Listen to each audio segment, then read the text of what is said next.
A'udzu billahi minasyaitonir rajim. Bismillahirrahmanirrahim. Assalamualaikum warahmatullahi wabarakatuh. Jumpa lagi teman. Mari kita masuk ke cerita selanjutnya. Tapi sebelum kita masuk, kita berdoa dulu ya.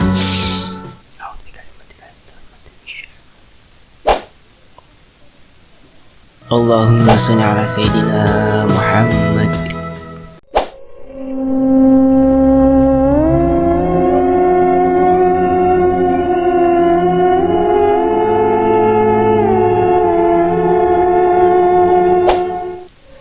Aku kira dengan pindahnya aku untuk sementara ke kamar Ayano, semua masalahku dengan si sosok wanita yang mengerikan itu sudah selesai.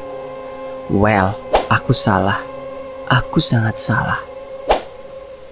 Karena entah mengapa, ketika aku sudah memutuskan untuk seharian berada di tempat Ayano, pada saat itulah timbul hal-hal yang membuatku harus kembali ke kamarku.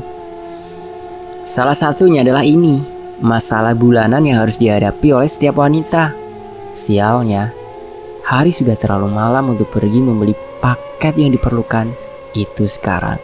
Dan akan terlalu terlambat karena aku sudah merasakan sakit yang menjalar dengan cepatnya dari tulang punggungku ke arah perutku.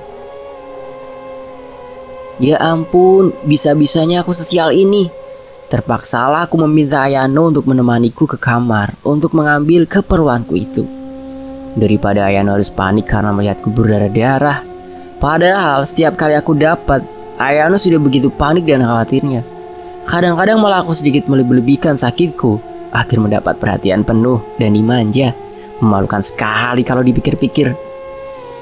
Mungkin hal itu akan sedikit menyenangkan untuk sisi jahilku, tapi rasanya terlalu berlebihan kalau aku harus mengotori karpet di apartemen Ayano hanya untuk itu. Dengan malas-malasan dan ditemani oleh Ayano, aku melangkah kembali ke lantai di mana kamarku berada. Begitu pintu lift terbuka, aku sudah disambut oleh sosok kabur yang berdiri di kejauhan. Aku tidak bisa melihatnya dengan jelas karena tiba-tiba angin beraroma bunga yang sangat wangi dan memabukkan menyeruak masuk ke dalam lift. Aku segera memegang mulutku karena mual mencium bau wangi yang amat sangat itu. Keluhku menahan mual.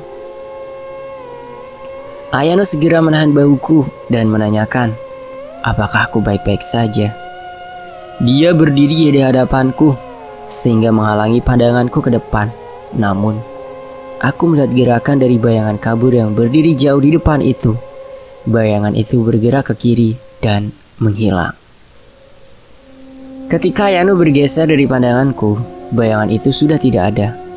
Aku segera menarik Ayano ke kamarku untuk menyelesaikan misi mengambil peralatanku segera. Firasatku semakin buruk. Hampir semua bulu kuduk dan tanganku meremang ketika masuk ke kamarku. Waktu itu, aku benar-benar tidak tahu apakah ini karena ketakutanku semata atau memang ada sesuatu yang buruk sedang menungguku. Aku segera melangkah ke kamar tidurku untuk mengambil keperluanku ketika Ayano menyentuh bahuku. "Lis, kayaknya kamu perlu ganti celana juga," katanya ragu-ragu. Aku melihat celanaku dan menyadari adanya rembesan berwarna merah di sana. Oh, ya ampun. Aku berlari masuk ke kamarku karena malu. Bagaimana mungkin? Bagaimana mungkin bisa secepat ini? Biasanya tidak akan keluar, tidak sampai beberapa jam lagi. Dan bagaimana mungkin aku tidak menyadarinya? Dengan mengutuk diriku sendiri, aku menyambar peralatan itu dan mengambil celana ganti. Sekejap saja, aku sudah mengganti celanaku yang kotor dan sudah siap untuk menghadapi penderitaan untuk 2 hari ke depan. Ketika aku melangkah hendak keluar dari kamar tidurku, masih mengutuk diriku sendiri dan kejadian memalukan di depan Ayano tadi. Aku bahkan tidak menyadari kalau suhu kamarku ini sudah bagaikan dipasangi AC dengan keadaan sedingin mungkin.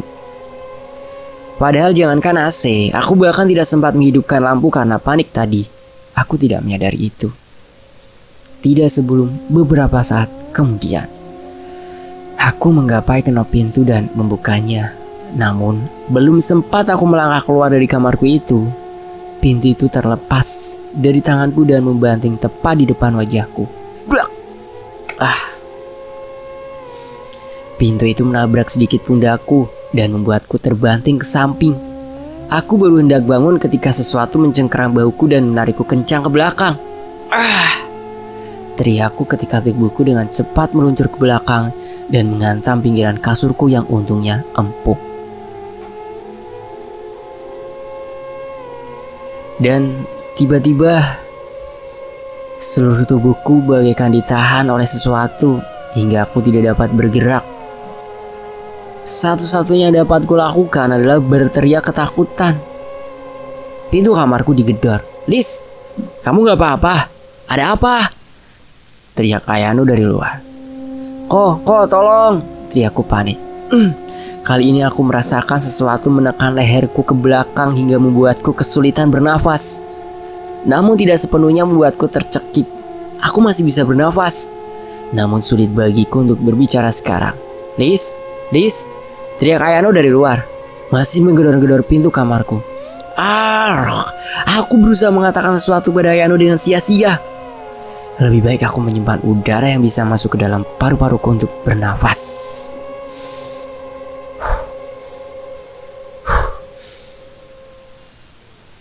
Tidak berapa kemudian, suara gedoran dari luar terhenti. Ayano, apa dia pergi? Atau apa ada sesuatu yang terjadi padanya juga di luar? Aku belum sempat mengkhawatirkan Ayano lebih jauh, karena sesuatu memegang puncak kepalaku dan memaksa kepalaku untuk berputar ke arah kanan. Dan tahu-tahu saja, cermin riasku yang biasanya kuletakkan di atas meja sudah terletak di atas lantai dan memantulkan wajahku. Pantulan wajahku itu menatapku dengan ekspresi ketakutan. Dan kemudian, dengan membuatku begitu takut, bayanganku itu tersenyum. Aku tidak tersenyum saat itu. Senyuman bayanganku itu berubah dari senyuman manis menjadi senyuman jahat. Matanya menatapku nanar. Perlahan-lahan, rambut pada pantulanku memanjang, terus memanjang dan berkibar-kibar. Dan perlahan-lahan mulutnya yang tersenyum sinis semakin terbuka lebar dan semakin membulat. Kemudian bayangan itu bergerak dan berteriak dengan keras ke arahku. Suara itu mengaung dalam telingaku, membuatku menutup mataku karena denging yang menyerang dan membuat telingaku terasa sakit. Ketika teriakan itu akhirnya berhenti, aku membuka mataku sedikit dan bayanganku hilang. Maksudnya sosok bayanganku yang menyeramkan sudah hilang. Cermin itu hanya memantulkan bayanganku yang normal. Tes. Sesuatu menetes di pipiku. Aku hendak menyekanya dengan tanganku, namun baru saja mengingat kalau tubuhku masih belum bisa digerakkan. Sesuatu jatuh lagi menetes pada pipiku. Aku menyadari kalau kepalaku bisa digerakkan. Maka aku menengok ke atas. Sosok wanita itu berdiri tepat di atasku. Wajahnya menatapku lurus. Wajahnya putih pucat. Alur darah berwarna merah menetes-netes di sekujur wajahnya. Matanya berwarna hitam kelam. Tidak ada warna lainnya di sana. Dan mata itu seakan menatapku tepat ke dalam jiwaku. Rambutnya yang panjang dan berantakan menyelimuti tubuhku yang masih tidak bisa kugerakkan. Aku merasa kalau sesuatu sedang merayap naik ke atas tubuhku, ke tangan dan kakiku. Aku menatap ke bawah dan melihat rambut ratusan atau ribuan utas rambut merayap naik dan perlahan-lahan mengikat seluruh tubuhku. Rambut itu kini naik dan mulai melilit wajahku, menutup mulutku. Geramku berusaha melepaskan diri dari lilitan rambut itu. Desah sebuah suara dari belakangku. Kemudian aku merasakan sesuatu yang dingin menyentuh leherku dan menggoresnya. Aku merasakan perih pada gesekan dingin itu. Di sela-sela kepanikanku, aku melirik ke atas. Wajah wanita itu sudah sangat dekat di atasku. Senyuman sinisnya mengembang. Dan kemudian dengan lidahnya yang panjang dan terlumuri oleh darah, dia menjilat bibirnya dan meninggalkan bekas darah yang mengerikan di sekitar bibirnya, membuat seakan bibirnya itu robek dan berdarah. Matanya yang berwarna hitam kelam kurasakan menatapku. Bola matanya yang sepenuhnya hitam tampak bergerak-gerak. Mulutnya yang tadinya berbentuk senyuman kini mulai membuka lebar dan menunjukkan taring-taring tajam yang berderet. Perlahan-lahan mulut dengan taring tajam itu mendekat ke arah wajahku. Geramku panik, dan pada saat itulah tiba-tiba pintu kamarku terdobrak. Elisa! Ayano merangsek masuk ke dalam kamar tidurku. Dia menatapku sebentar dan segera meluncur ke sebelahku dan mengangkat tubuhku. Aku melihat rambut-rambut yang menutupi sekujur tubuhku nampak merapuh dan membuyar bagaikan tumpukan abu dan menghilang. Begitu juga dengan rambut yang menutupi mulutku. Aku terbatuk-batuk karena abu yang membuyar tepat di wajahku. Lis, kamu gak apa-apa? Tanya Ayano sambil memapah tubuhku berdiri. Tangan dan kakiku terasa kebas, namun aku bisa menggerakkannya lagi. Aku menaruh tanganku di dada Ayano dan mengangguk. Dia menatapku dan membantuku berdiri. Kamu betulan gak apa-apa? Tanyanya khawatir. Aku berdehem. Mulutku terasa seakan masih penuh debu. Namun aku tidak menemukan bekas abu apapun di tangan dan kakiku. Gak apa, aku gak apa, kataku setelah berbatuk-batuk. Kamu yakin? Iya aku. Tadi itu apa? Aku justru mau tanya kamu. Ada apa sebenarnya? Aku terkejut mendengar perkataan Ayano. Kok gak ngelihat? Kakiku ditarik dengan kencang. Aku hanya sempat merasakan dingin yang tiba-tiba menyelimuti pergelangan kakiku. Dan sedetik kemudian, aku sudah tersungkur di lantai sambil terseret dengan cepat ke arah ranjangku. Teriakku ketika kedua kakiku tertarik masuk ke bawah ranjang. Dingin. Itulah yang kurasakan pada kedua kakiku yang masuk ke bawah ranjang itu. Dingin yang kurasakan bukan sekadar dingin atau sejuk, tapi dingin bagaikan kakiku terasa membeku. Kemudian sesuatu yang keras menyentuh betisku yang mulai kram karena terlalu kedinginan. Sesuatu yang keras itu yang kuduga adalah jari dari sosok wanita tadi mulai mencengkeram erat pergelangan kakiku dan menarikku dengan satu sentakan hingga separuh tubuhku langsung tertarik masuk ke dalam ranjang. Ayano menahan tanganku yang menggapai-gapai dan menariknya, menahan tubuhku di tempatnya. Namun separuh badanku sudah terasa dingin dan membeku. Oh please, aku dingin, keluhku pada Ayano. Ayano tampak kebingungan, namun bereaksi dengan cepat dan mendang pinggiran ranjangku dengan sekuat tenaga sehingga ranjang besar itu tergeser. Kini separuh badan sampai pahaku sudah keluar dari bawah ranjang itu. Masih kedinginan, tapi setidaknya hanya sisa-sisa dari rasa membeku itu. Sedangkan betis dan sisa kakiku masih terasa ditarik-tarik oleh makhluk itu. Ayano mengalungkan tanganku pada lehernya dan memeluk pinggangku sebelum menarikku dengan sekuat tenaga dari tempatku tengkurap. Kakiku bebas, dan bersama dengan itu aku mendengar suara teriakan yang seakan terdengar bergema dari suatu tempat yang jauh. Aku dan Ayano kini berpelukan sambil terengah-engah pada lantai kamarku. Kamu gak apa-apa, Lis? Tanya Ayano. Dingin, kataku sambil melihat ke kakiku. Ayano bangkit dan menyentuh salah satu kakiku. Astaga, dingin banget. Aku mengangguk. Kamu bisa gerakin? Tanya Ayano. Aku mencobanya. Tidak mungkin. Aku tidak bisa menggerakkan kakiku. Kok? Air mata mulai mengenang di pelupuk mataku. Ini tidak mungkin terjadi. Aku tidak mau lumpuh. Aku tidak mau jadi cacat. Tenang ya, kamu gak akan apa-apa, bisik Ayano. Kemudian dengan cepat dia menggendongku dan membawaku secepat mungkin ke kamar mandiku.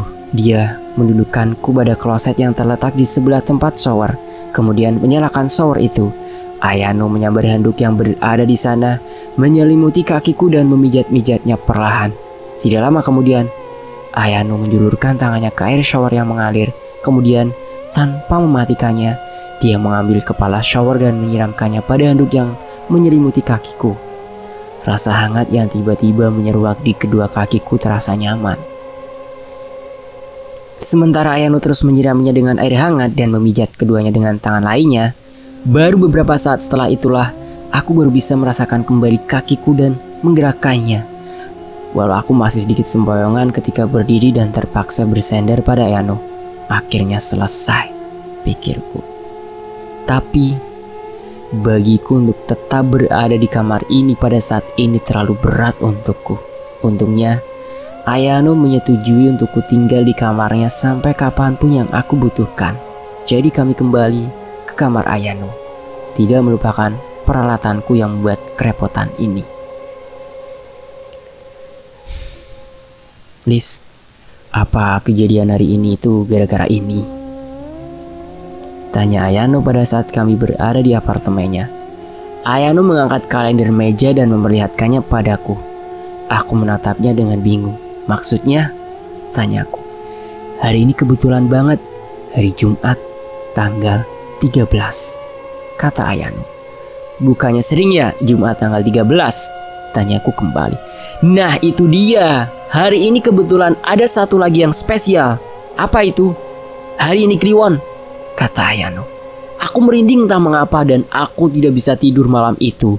Bukan karena kejadian yang kualami.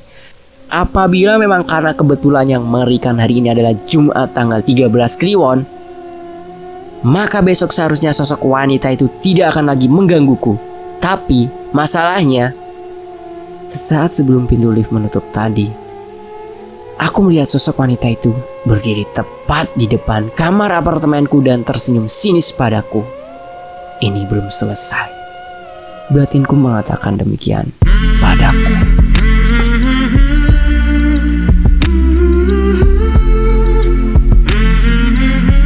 Terima kasih buat Koyano dan Cialisa yang udah mau share di Kaskus ceritanya ya. Dan admin undur diri. Wassalamualaikum warahmatullahi wabarakatuh. Sampai jumpa di kisah lainnya ya. Terima kasih atas perhatiannya. Tetap di Fakta Sejarah.